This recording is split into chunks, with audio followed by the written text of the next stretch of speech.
Peace, everyone. This is Tommy. We're going live on Season 2, Episode 1. I'm bringing my wife, Lori, into this. Season 2, Episode 1. Episode 1 is called A Foundation.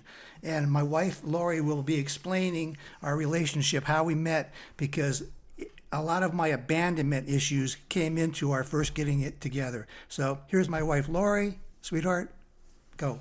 Good day, greetings, and welcome, listeners, to Tommy Garcia's Dignity and Respect. We're happy you're here and look forward to hearing back from you. I'll start by saying that there are some things you just can't remember and some things you just can't forget. How Tommy and I met is 1992. We had some mutual friends, and we would run into each other often, maybe at Trader Joe's, Costco, gas stations. And I was always so enamored by Tommy's personality. Gentleman, very, very polite. And he was very, very funny. Every time I saw him, something he would say would just make me laugh, which happened to have been a name sign I was given by a deaf person when I was very young, name sign for laughter. And we would run into each other at Super Bowl parties and other gatherings. We did have some mutual friends. And I had been trying to introduce a friend of mine who worked at a bank that I did business with. Her first name is Linda. I had been trying to introduce Linda to a friend of Tommy's whose first name was David. And I would have gatherings at my home. One of them would show up, the other one wouldn't. And this went on for well over a year. And it was now Super Bowl 1993. Linda called me and said, "What are you doing for Super Bowl? Are you going to have a party?" I had just moved into a new place in Woodland Hills. I had moved from Tarzana. And I was still unpacking, so I declined and told Linda I would be more than happy to see what the gentlemen were doing, what were the guys doing. I called to the condo in Agora, and Tommy answered the phone. I recognized his voice immediately and said, "Tommy, I'm still trying to get Linda and David to meet. And so what are you fellas doing for Super Bowl?"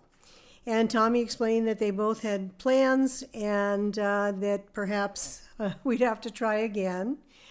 I mentioned to Tommy that I had moved and had a new phone number, gave him my new phone number, and of course let him know that he was welcome to stop by any time. I always enjoyed his company.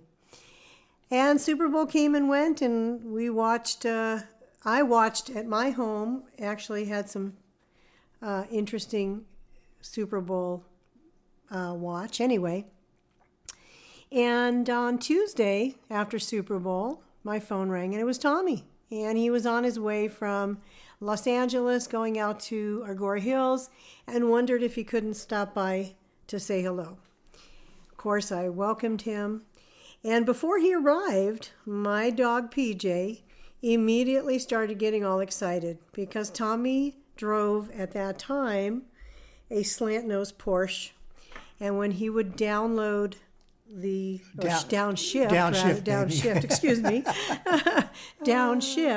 PJ knew the sound of his car and would start getting all excited, letting me know that Tommy was nearby. So Tommy came in, I gave him the grand tour of the house. It was a lovely day, actually. The sun was out. We went and sat outside for a little bit, enjoyed the pool, talking. It started getting a little cooler when the sun went down behind the trees, so we went inside and we sat in the living room talking for another, good 2 hours. And it was just so comfortable. It was as if I had known Tommy my entire life and just felt very, very comfortable and certainly very safe in his presence. And he said, "Well, maybe," and he started doing this kind of shift. Now, ladies, if you're listening, you know what I'm about to say. He started doing this shift in the chair, kind of wiggling around, and he said, "Well, maybe we ought to go out sometime. What do you think?" And I didn't miss a beat. I said, "Well, what are you doing tonight?" And Tommy was, "Well, what do you have in mind?" And I'm a Disney fan, always have been, and they had just started the movie, the Aladdin movie, the Disney feature, had just started playing at the Movies of Tarzana on Ventura Boulevard, just west of, I believe it was Reseda Boulevard. And Tommy said that would be great. He wanted to go home first and get cleaned up, and he'd come back and pick me up. So that's exactly what happened. And we went to the theater, and we watched this adorable animated film. And all throughout the film, I hear Tommy making these wonderfully endearing little sounds. And he's enjoying the film. It's clear that he's enjoying the film. And I'm thinking to myself, is this real? Or I have to pinch myself because he's really enjoying my Disney film. We exit the theater, run into some people that we knew who had just seen the other film that was showing, which is My Cousin Vinny, which happens to be one of Tommy and I. It's one of our favorite, right? That's true, 100%. And Tommy said, well, it was like around 7:30, I think. And he said, you want to grab a bite to eat? And I immediately thought of my friend Lynn had told me about a place not far from where we were called Paoli's Gourmet Pizzeria and Piano Bar. And I asked Tommy if he likes pizza. And he said, oh, pizza, my middle name. And he's not kidding. Tommy loves pizza, or he enjoys pizza. And so we went on our way there. Tommy mentioned to me that he said, did you call it Paoli's? I said, yeah, Paoli's. He said, I went to boarding school in Paoli. And I didn't really want to get into anything deep or personal about our past. So it kind of just went in one ear and out the other. I said, oh, that's good. That's nice. Get to Paoli's. The scent of the delicious Italian food hits you when you walk in the door. Had a great place to sit. There was a pianist playing, lovely music background. And we had a pizza with shrimp on there, a couple glasses of House Merlot. The conversation never stopped. It was as pleasant as it is to this day. So suddenly it's now going on 11 o'clock. So we've been there now almost 4 hours. And I had an early morning appointment in Anaheim, California the next morning at California Woodworking Machinery. I had a meeting with Mike Mendelson. And I said to Tommy, we could sit here forever, but I've got to get up early. So if you could take me home, that'd be great. Not a problem. As usual, he opens up the door for me to get in, helps me get the seatbelt on. And that's just his natural personality. That's what he does even to this day. And driving back to my home, it was about a maybe 10-minute drive. And the conversation is continuing to just be very pleasant. And when we get to my house and Tommy opens the door, helps me out of the car, walking to the front door, he says, I had such a nice time tonight, Lori, and I hope you did too. I said, I did, Tommy, I really did. And open up my front door, and he said, I'd love to see you again. Do you have plans for Friday? And I said, if I do, I'll break them. Because that's exactly how I felt. I would do anything to spend more time with him. He then said, well, get in there and close the door, lock it so I know you're safe. So my sense was, boy, who talks like this? But it was very genuine. And then he did something that even as I say it, I get goosebumps. He gave me a kiss on my cheek. He didn't do much more, just a very pleasant peck on the cheek, and he said, have a good night rest. I'll talk to you soon. I closed the door, locked it, and literally danced around my living room like I was 16 in love for the first time. I wasn't 16, but I do believe I was in love for the very first time. The next day I went to my appointment. It went very well, as it usually did with the Mendelsons. And when I got back to my home office, the phone rang, and it was Tommy, and he repeated that he had had a very lovely time, and he wanted to make sure I didn't change my mind about going out. So he wanted to give me another two phone numbers for him. I already had the condo. He gave me the phone number for his office in downtown Los Angeles at All Top Steam Equipment, and he gave me his mobile phone number and said, if you change your mind, Lori, just give me a call and I'll understand. Well, I didn't change my mind, and he said he'll think of something really good to do, but do I like boating? And I had to admit that I'd never been on a boat, so I didn't know. And he mentioned, well, he keeps a boat out in Oxnard, and if I could break away early, we could go for a harbor cruise and then have dinner on the beach. I started shivering, going, oh, this is so amazing. And I said, that would be great. I would really like to do that. Immediately ran over to Nordstrom and asked my gal, Melissa, what do you wear on a boat? Anyway, got that all set up. The next day, Tommy called again and said, hey, Lori, just again checking in. Did you still want to do this on Friday? I said, absolutely. And he said, great. Well, I'm really looking forward to it. And I replied that I was as well. So on Friday morning at about 10:30, I believe, 10:30 or 11 in the morning, my phone rang. And what I heard was, Lori, it's Tom, not going to make it. Click. And he had hung up. And I instinctively said, well, there's something wrong because he's not changing his mind, not after those conversations, not after those 3 confirming phone calls. So what I did is I picked up the phone and first called the shop in Los Angeles, and it was answered by a recording with Tommy's voice. And I left a message saying that the message was for Tommy and please give me a call. And then I tried his mobile number. There was no answer or recording device. So then I called the condo. And roommate David answered the phone, and I said, David, it's Lori. Is Tommy there? His answer was pretty straightforward. Yes. And I said, well, can I please speak with him? And David's answer was he didn't think it was a very good idea. I said, well, David, what's going on? And David said, well, didn't he tell you about his sister? Didn't you hear about his sister? I said, David, I didn't even know he had a sister. And that's when I got hit with what I call a verbal sledgehammer.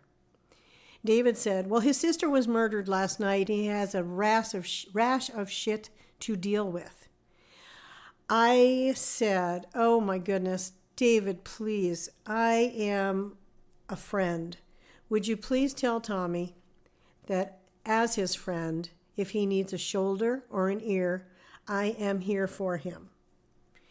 And that was the end of that conversation. And I sat in my office thinking, what do I know about Tommy? I know that at that very moment, my heart was hurting for him. I knew nothing about his family. I knew nothing about his past. I only knew that he was a gentleman. I knew that I enjoyed being in his company, that he was genuine and sincere when he spoke, and that I really enjoyed being in his company, and I felt very safe with him. A couple hours go by, and my phone rang, and it was Tommy, and he asked if he could come by. I said, absolutely yes. So again, when PJ hears his car, he gets all excited, and when Tommy rang the bell and I opened the door, standing in my doorway was an ashen man. His face he just looked exhausted. And in his left hand was an oversized manila envelope, very, very large manila envelope. And I said, Tommy, I'm so very sorry. Please come in.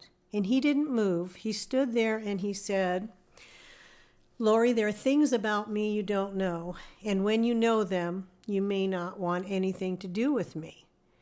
My reply was, Tommy, you're in shock. Please come in. And again, he stood fast and didn't move and said, it's complicated. Would you read something? I said, of course. He handed me that manila envelope, and only then did he walk in. And as he walked in, PJ, who would normally be very excited to see Tommy. He sensed that something was not quite right. So he just simply followed Tommy, who walked across the room, sat down on the sofa, and PJ jumped up and cuddled in next to him at his hip. I sat down at the dining room table, and Tommy told me where to look in this big newspaper. What I did is I opened up this big manila envelope and took out an entire Philadelphia Inquirer newspaper from December 19, what was the year, babe? 1989, thank you. And he told me where to look, and I went to that section, and it's the magazine. And at the very top of the magazine page, I see the words, inside the, it says at the top, the lost child of Mother and Father Divine. I'm going to repeat that. Across the top of the page, it says, the lost child of Mother and Father Divine. And then the article itself is called Life After Heaven. I read this 14-page article that is written by Suzanne Gordon, who was a writer for the Philadelphia Inquirer. And there's a lot of it that is very confusing. And I look over at Tommy, and his head is against the back of the sofa facing up, and he's sound asleep, or at least he sure looked like he was asleep, and I believe he was. So I read the article again, and I have at least a dozen questions. I was not an internet person at the time, but I was and still am a library lover. So I wrote a quick note and said to Tommy, Tommy, I will be back. And I had made him a sandwich and some iced tea and brought out a pillow and a blanket from the guest bedroom and went over to the Woodland Hills Public Library and looked up as much as I could about who Father Divine was, Mother Divine, and the Peace Mission movement. And wrote down some books that I wanted to get, that I did get, but that I was not able to access at the library. I would have to purchase them. When I came back to the house, Tommy had eaten half of the sandwich, which I was happy to see, and the iced tea glass was empty. And he was actually lying down now with his head on the pillow, and the blanket was partially covering him. And PJ was still cuddled up with him, didn't move. Normally PJ would jump to see me. He just looked at me as if to say, I'm not moving, and that was fine. So I went into my bedroom, and maybe an hour or so later, I heard Tommy softly calling my voice, saying, Lori, are you here, Lori? So I came out and I said, gosh, Tommy, I really am just so sorry. I'm so sorry. Do you know what happened? And he said, I only know what I was told. And basically, I was called at the middle of the night. I think it was 4 or 5 in the morning. Tommy was called by the Los Angeles coroner, who advised him that his sister Susan had been shot, and that the detective who would be handling the case would contact Tommy when she could be taken. Very somber, and I wanted to be very respectful of Tommy's feelings. I had never met anyone who had a family member that had been shot. I had never known anyone who had been shot. And my feelings were I wanted to ask Tommy, so I gently asked about his sister. And that's when he explained to me that she was actually my age. She was born on August 25th, 1958. So she was unfortunately shy of her 35th birthday. And that they had grown up under very unusual circumstances. And he said, quote, they took her soul. She never had a chance. I didn't know exactly what that meant at the time, but I made a mental note that I needed to understand what that meant. And given what I had read in this very strange newspaper article, I felt that there would be a lot that I was going to have to learn. I wanted again to repeat that I wanted to be very respectful of Tommy's feelings and situation that he was in. And so I asked him if he wanted to talk. And he said, well, a little bit. And so I asked him about who Father Divine and Mother Divine were and how he got there. And the first question really that I said to him was, Tommy, why you? Why were you driven across the country from Los Angeles to Philadelphia by your natural mom and delivered to Father and Mother Divine? And his eyes, not only did they get real wide, they welled up with tears, because he said to me very softly, I don't know. I only know what happened to me. Now, when you think about that, nobody likes to not know the answers to who they are and where they came from. But in this particular situation, Tommy didn't know. So I asked him other questions, and the answers that Tommy gave, he answered almost always accented with a story, very often including some very famous people, not just celebrities and actors, but musicians, Elvis Presley and Walter Matthau and the governor of Philadelphia and senators. And it was just one after another, and it was just so matter of fact. It wasn't a bragging story at all. It was just pretty, this is what happened, and this is who I was with. I needed to know, and before I go to that sentence, let me say this. We spent the weekend, Tommy spent the entire weekend with me at my home, and literally on that sofa, we watched HBO movies, we snacked on foods from Trader Joe's, and sat outside a little bit in the fresh air and sunshine, but mostly it was really very, very quiet.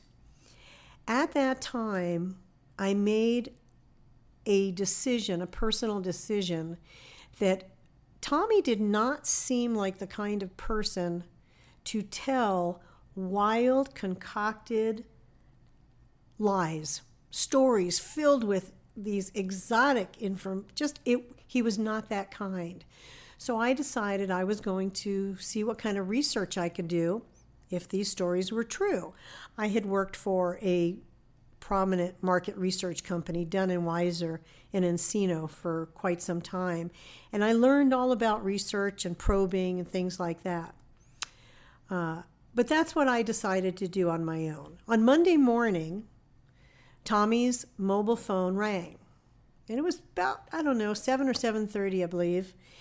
And what I heard Tommy saying was, yes, sir, I understand. Thank you, sir. Yes, sir, I understand. Okay, yes, sir, thank you, I understand. And that was it. And he ended the call with, I'll make the necessary arrangements. Thank you again. He then looked at me and said, may I use your house phone?